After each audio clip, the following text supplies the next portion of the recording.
Hello, I am Red Mage, and welcome to a Magic the Gathering video featuring the color red.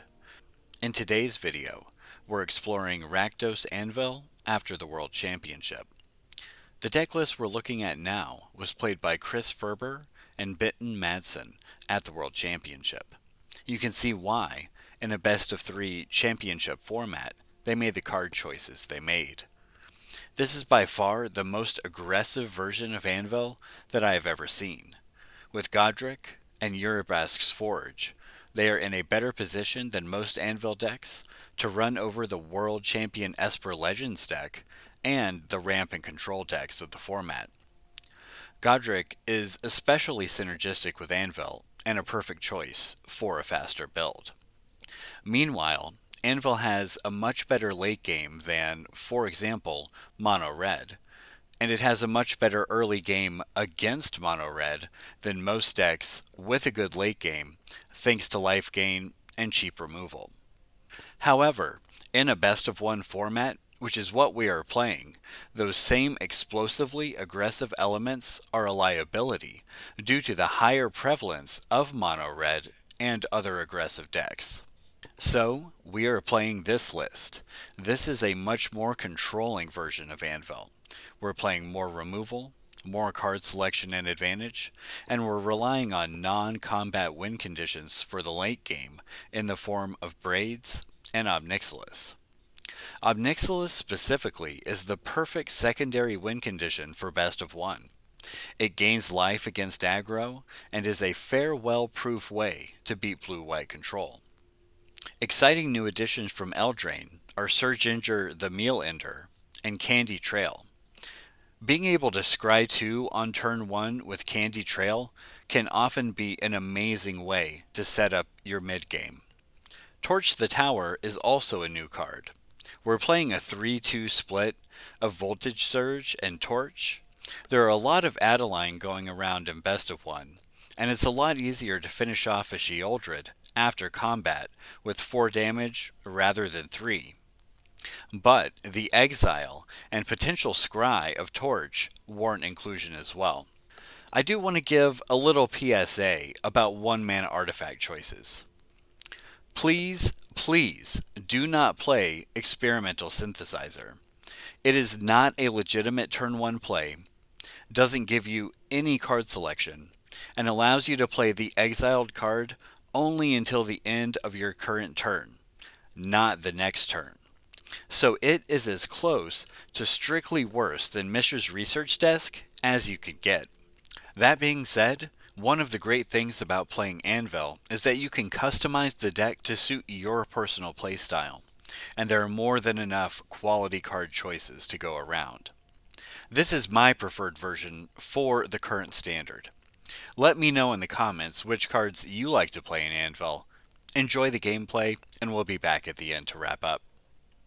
This is a good hand. It's unfortunate that we have tapped land issues, but we're definitely keeping it. Most of the time you want to just play your Haunted Ridge on turn 1, so you unlock various options, whether that's playing Harvester or Epicure plus Torch the Tower on turn 2. Clearly they have Play with Fire.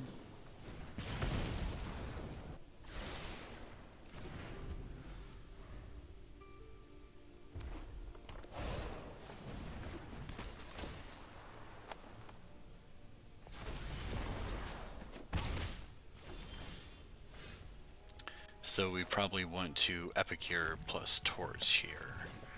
We'll wait to cast the Torch in case they have a Godric or a Squee on turn 3.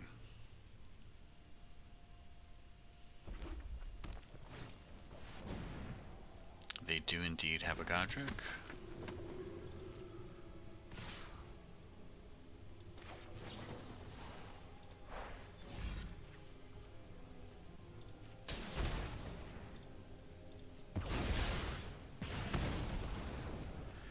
We're definitely keeping the land that allows us to cast Ob Nixilis next turn if we want to. Which probably we do, right? they might not survive our opponent's next turn, but that would effectively gain us so much life. Alternately, we can Bloodtithe Harvester plus Annihilating Glare. That does set us up for greater protection in the future. But if our opponent just has multiple creatures next turn, it's going to be difficult to set up a position where we can protect Ob Nixilis anyway. So I think we want to go ahead and do it now.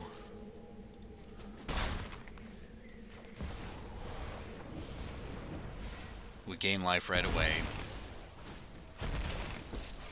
And the devil can trade with the scoundrel if it doesn't have any additional pumps. In fact, a monstrous rage would make the wicked roll fall off, so it would still trade, even if it trampled through to kill an Ob.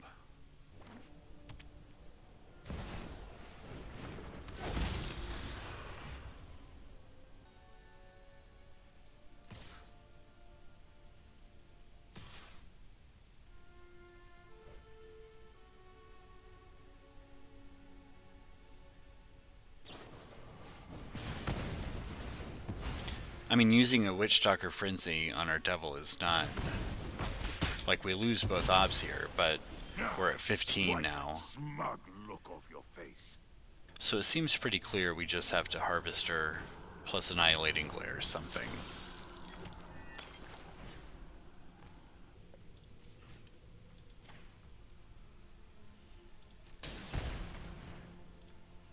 I think we want to target the Adversary because the Scoundrel, if targeted by a Monstrous Rage, loses its other roll token and becomes a 1/1. Or it would be a 4/2, but smaller than a Adversary at a 5/3. I don't think we mind trading here. We're a favorite to draw some kind of way to gain life relatively soon, and we can just kill whatever else they play.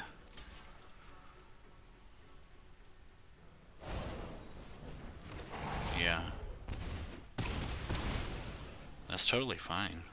I mean, that Monstrous Rage just basically was a burn spell for 2.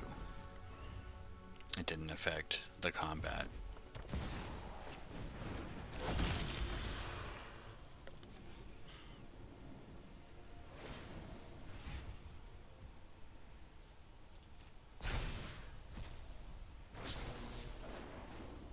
Here I'm going to go for the Adversary, since we have 2 in hand, and that way I save the Voltage Surge in case I have a 3-drop. I would then be able to Voltage Surge plus the 3-drop. Unfortunately, we didn't draw a 3-drop, but a land.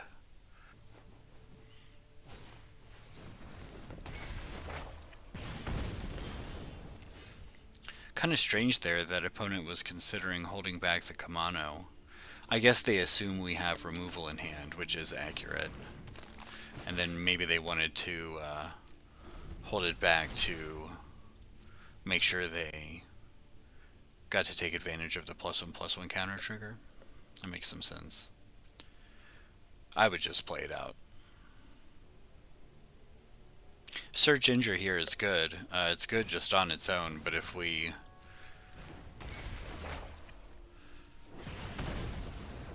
get anything going at all, you can do amazing things. So this seems pretty straightforward. We're just trying to race them. We've got removal for their 2 Kamanos. Or if they draw something big here.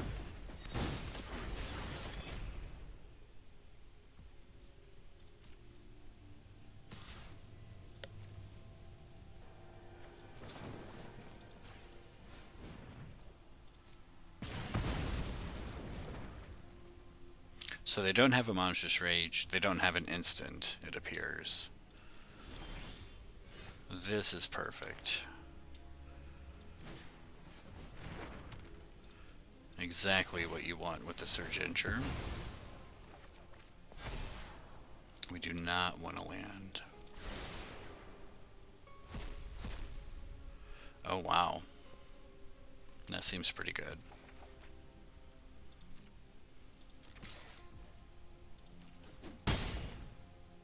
I think we want to hold off here and wait to cast the Ob until next turn because we want to go for the Kamano. That does risk letting our opponent draw a removal spell for the Surge Injure, but we can't protect the Ob without just totally losing the Devil, which isn't the end of the world, but if they have a removal spell for the Surge Injure, then they would have a removal spell for the Devil, kill one of the Obs. We're not really gaining that much. So yeah, I think we just wait. And they might, they might even have a Godric here that we want to kill, right? Doesn't look like it though. Flooding out, I guess.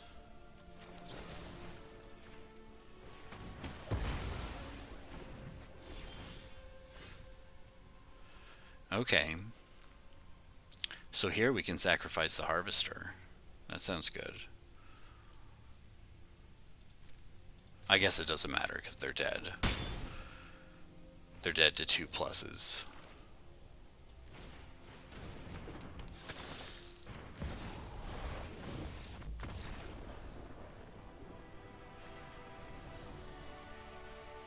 And there we go. And you kind of see why Ob is so good. It's, the first Ob died right away, both copies, but that essentially gained us 6 life, right? Because they had 2 2/2s, the Scoundrel and the Adversary. So we gained 2 life by plussing with the Devil, 4 more life from the 2 2/2s attacking, and they used their Witchstalker Frenzy on our Devil instead of, say, our Surge Injure. This is a very respectable hand. I think we start with the Epicure, and then we can do a bunch of scrying as needed on turn 2 with the Candy Trails. But if we draw an Anvil, we definitely want to have played the Epicure. And now we can be attacking.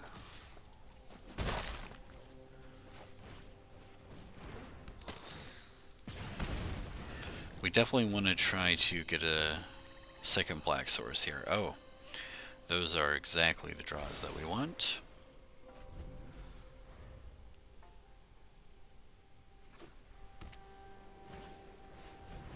Ambitious farmhand, so mono white mid range most likely. This hand is going to be incredibly good against that.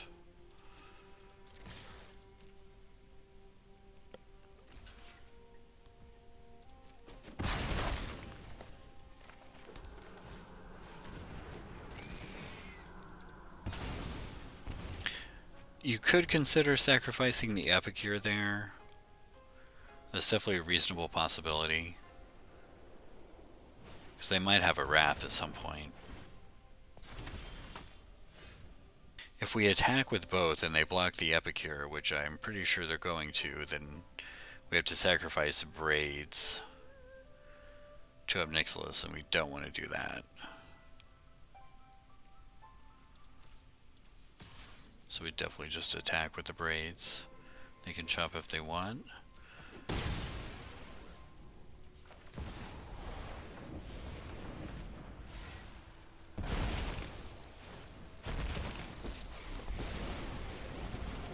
I've conquered entire plains. One city. I have a job for you. I'm making the Devil here mostly to make sure I've got blockers for the tokens.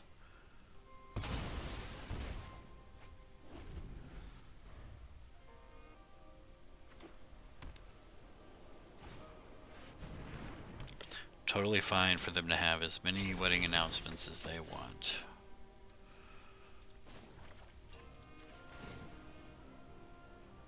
Defy me, and you'll lose lose everything. Go ahead. Plead for mercy. Kind of an embarrassment of riches here. What value generating artifact do we want to play? Our opponent does not give us the opportunity to make that decision. Really what we're deciding here is what we're going to sacrifice to Braids. The research desk is what we want to sacrifice if we're just going to sacrifice one of our artifacts. Otherwise it might be the devil. We could certainly draw with Candy Trail and then make a decision. Ultimately, I think that's probably the right thing to do. Play the Sulfurous Springs, draw with Candy Trail, play a couple of artifacts. They're not going to have farewell next turn. Seems good. We definitely keep this. Removal into Harvester into Ob.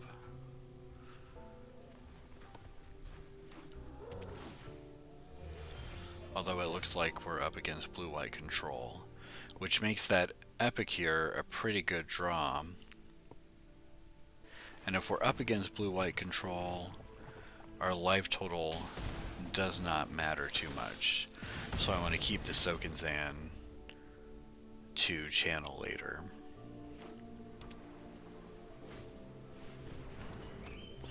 Glass Casket on an Epicure. That's crazy to me. It probably means they have more removal. But it also almost certainly means they don't have a Wrath.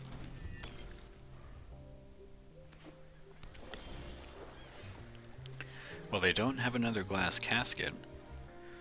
So if we attack and they have Igonjo, or Elspeth's Smite, or just a removal spell they didn't cast in their turn, we lose the chance to casualty the Ob. On the other hand, next turn is the turn they'll probably want a Memory Deluge or Wandering Emperor. Alright. Okay. They have nothing right now, which means they probably have a counterspell. Do we wait? I think we do. This may seem crazy. I think we maybe even just do nothing, not even play the Epicure. That way next turn we can Epicure plus Ob and really put them to the test when they want to be casting a 4-mana spell. Alright, Mirrex, go. Glass Casket. Okay, that's fine.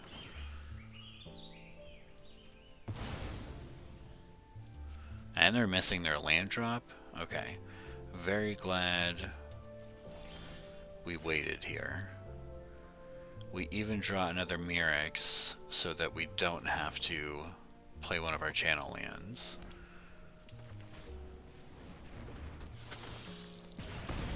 They probably felt comfortable leaving the shields down, counterspell wise, since we did nothing last turn. And now they will pay the price. Families call me their adversary.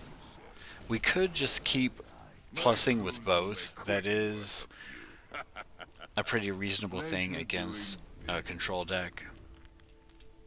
But we could potentially start attacking with a 1/1 anyway.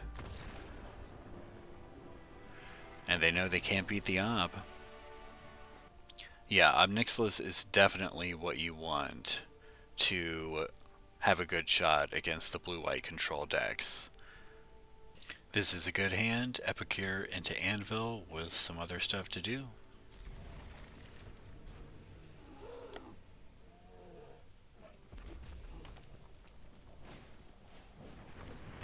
Looks like mono red.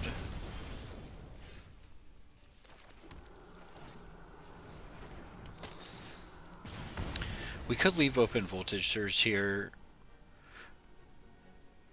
but We're going to want to get the anvil going, so we need to get the blood token down. Plus, you know, we don't want to and could not kill a Feldon with a voltage surge when it has a +1/+1 counter. Alright, here we could definitely consider go for the throat on the Feldon. And then next turn we can anvil plus voltage surge. That sounds pretty good.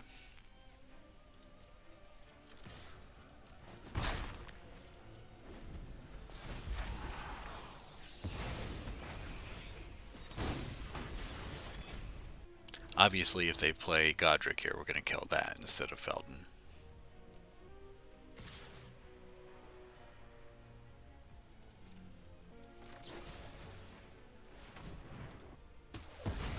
This does allow them to Monstrous Rage the Kamano, knowing it'll be safe if they want to do that. But they don't do that. In fact, they do literal nothing. I would assume that means they just have some burn spells in their hand. Either way, our plan is the same.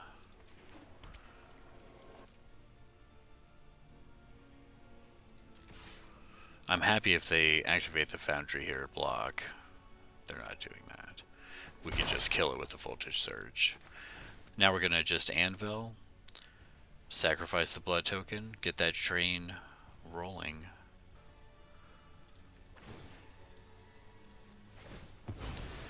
And in a pinch, we can sacrifice the 1/1 to the Voltage Surge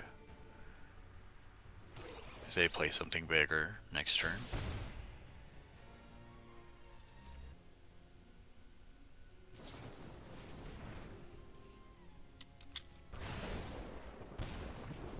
Lightning Strike to the face. That's what we thought. They have some burn spells.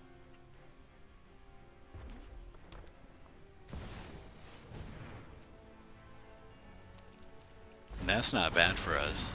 We're going to take no damage this turn. We can block the Kamano and then sacrifice the Construct to kill the Devastator.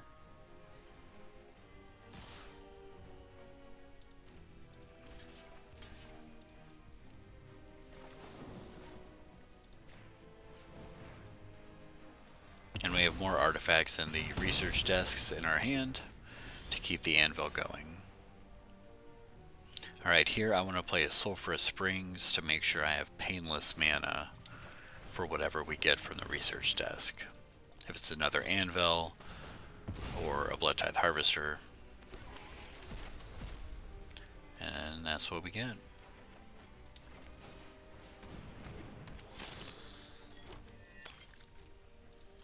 We're in a good situation here. I'm going to just block the Kamano with the Harvester if they attack.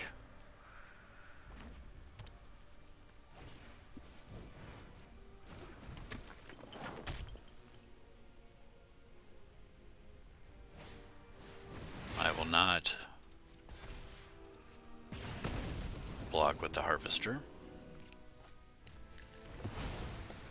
but I can block with the Construct and sacrifice it. They're going to target it. This gives them an extra point of damage because they will get 3 damage through with the Swift Spear instead of just 2 if they attack with the Swift Spear. Let us block and play with fire our face. But we're still in okay shape here. We don't have removal spells for these creatures, but we've got life gain and we've got card draw. I was going to get the research desk out of the graveyard, but I think what we want to do, play the Surginger and research desk from our hand. That way if we get a 1-mana removal spell, we can cast it. We do not want this land. More anvils are good. Alright. Do we want to keep attacking with the Epicure? I don't think so, because we don't want to block with the Surginger yet. We want to be able to Maybe next turn sacrifice it for 6 life. We would gain 6 life. Play the anvil.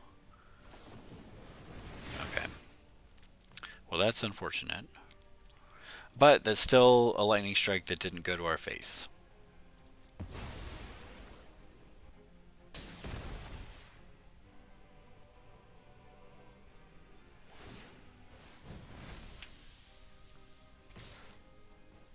So I think we want to kill one of these creatures by double blocking. We've got enough life that we can afford to do that, especially since we're going to play another anvil next turn. And that's probably just going to have to be the Foundry, because it's the only one we can't kill with an Annihilating Glare. Or for that matter, a Go for the Throat. Okay. We're definitely going to Anvil. And then we can either Soul Guide Lantern and sacrifice it like we did last time, leaving open mana. But I don't think we need to do that. We've got blockers for both creatures. We can gain life to get up to 7. If they have a Monstrous Rage, we're still gonna survive and then continue gaining life. So I think we want to wait in case they have a Squee or a Chick in the graveyard later that we want to get.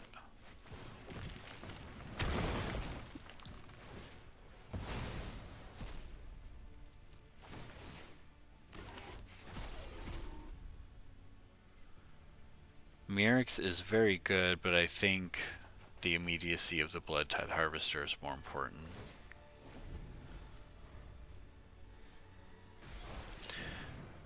Okay. Sokenzan is good here. So we've got some interesting options. We can double block the Kamano to kill it.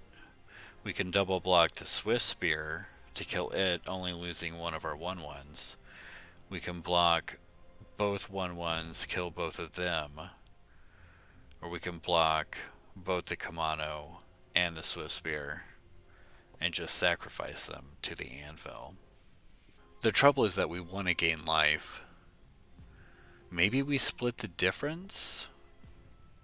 I think we do that. So we're going to block the Kamano, and we'll sacrifice that and gain a life.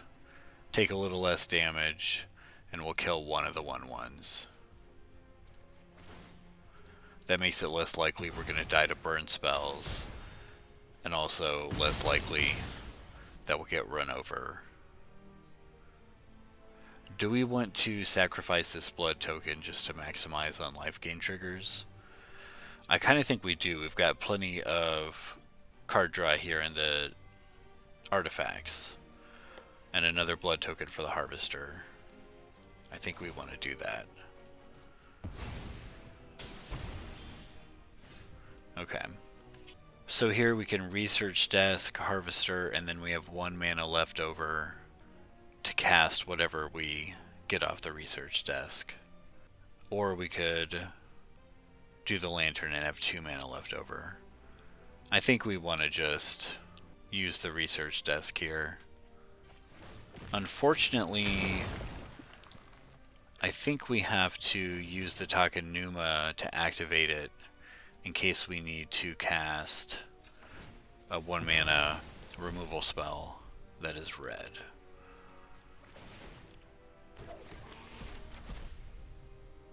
I mean, it's pretty clear that it's just an anvil.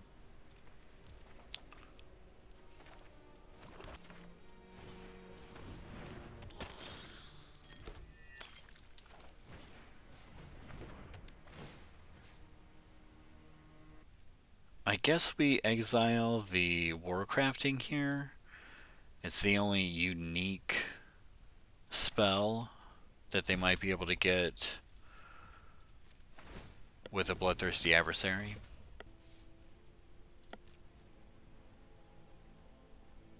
Oh, no attack at all. That's really good for us. So, once again, do we want to Yeah, we've got the long game here, right? So we're not too worried about the card advantage of the blood tokens. We just need to gain that life.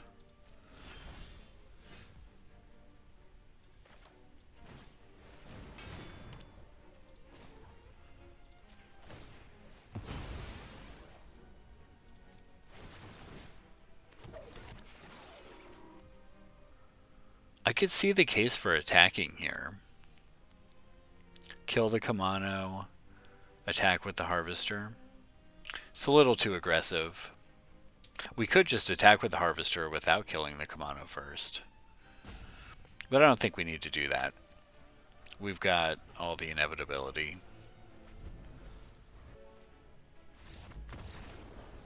And they give up.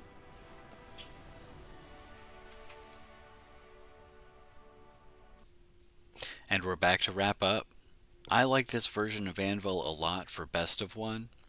It's got good game both against the aggressive decks and against the control decks, thanks to Ob Nixilis and an increased amount of removal. You can definitely customize your deck list to ramp up the aggression or ramp it down, and you can easily mix and match the win conditions of the different builds by playing a couple of Ob Nixilis and a couple of Godric, for example. In the end, there's no one right way to build the deck. You can be successful with lots of different versions. I've probably been winning 55 to 60% of my games with this build. You always kind of want more of everything that's good. I would love to play more removal. I would love to play 4 Candy Trail. I would love to play 4 Braids, for that matter.